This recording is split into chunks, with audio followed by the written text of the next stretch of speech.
Number 8, it's gonna throw a lot of people. They're gonna be like, where'd this come from? Lupe Fiasco. Boys be sleeping on Lou, dog. I'm gonna tell in your you. top 10.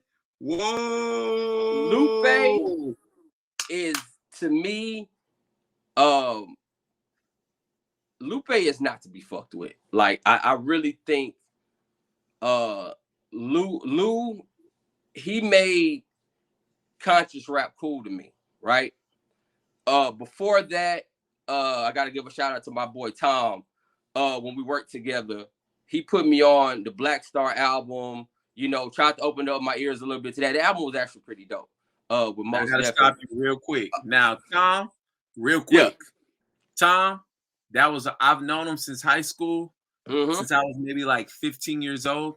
We're Right. still cool with him today. Once we graduated high school, we end up, you and Brett end up working with him at Foot Locker and different stores. He worked in the company. But let me tell you something about Tom. Tom was one of the few kids at our school while everybody was listening to Mace and Puff Daddy and Jay-Z. Right.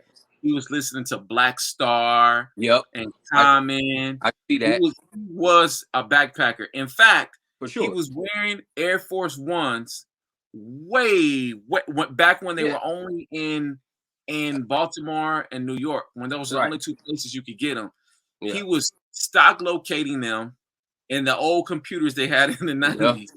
Yeah, I remember. He was getting them shipped to his store, and he was wearing them to school. He had so many different colors, and the kids were like, "Oh man, you wearing those basic Nikes?" No.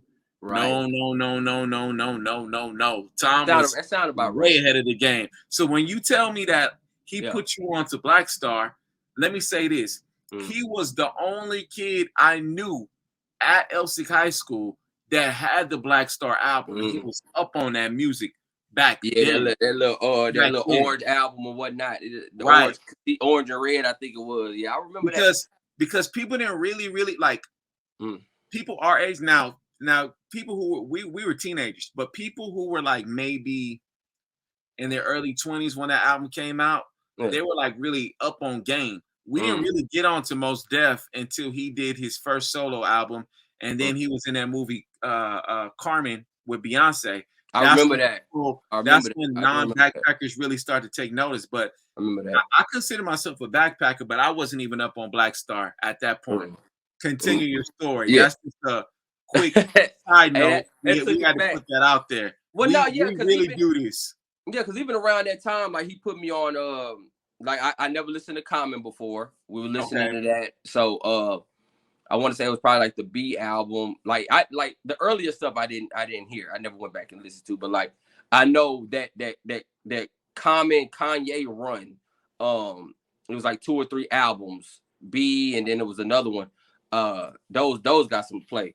Again, Lupe is definitely I think he slept on, bro. His first, I mean, if you look at the Cool album, he made a whole concept album from start to finish. Like, is you can't deny nothing like that, right? His first album was a banger. Lasers was, it was okay, but then he did Food and Liquor 2 was a banger. Hell, even one of the last ones that came out, I can't remember the name of it, but it's a jammer. Like, so definitely Lupe. And then when he does his freestyles, the Enemy of the State, the Fahrenheit FNF or whatever it was called, like all of that, bro. Lupe the Killer, y'all used to love that back in the day. Lou is no joke, bro. I remember going to the sneaker spot. Y'all was all like, Lupe the Killer, Killer, Killer, Killer. Like, y'all was singing the hell out that, man. Hey, man, his first album was a beat. I would say the Cool would be the classic out of that. We keep going. So that was what, 10, 9, 8. So 7. Next on the list, I have none other than Lauryn Hill. This was hard because I wanted to put Rakim there. Again, we're not talking the best to ever do it. We're just talking about our personal list. Right. I would have liked to have put Rakim on this list, but he's a little before my time. I think he's incredible. This spot is going to Lauryn Hill. Not just, and people are like, well, she only got one album. Okay. But she had 2 albums with the Fugees. And They were good. She was rapping on them, right? Right. And she was spitting. And she was the star. The Fugees was really like the launching pad for her. It was just like what the Jackson 5 was for Michael Jackson. She was the star of that group. Yeah. She had bars. It's overlooked because of the singing. She's a poet. She's great. So I had to put, she just holds a special place in my heart.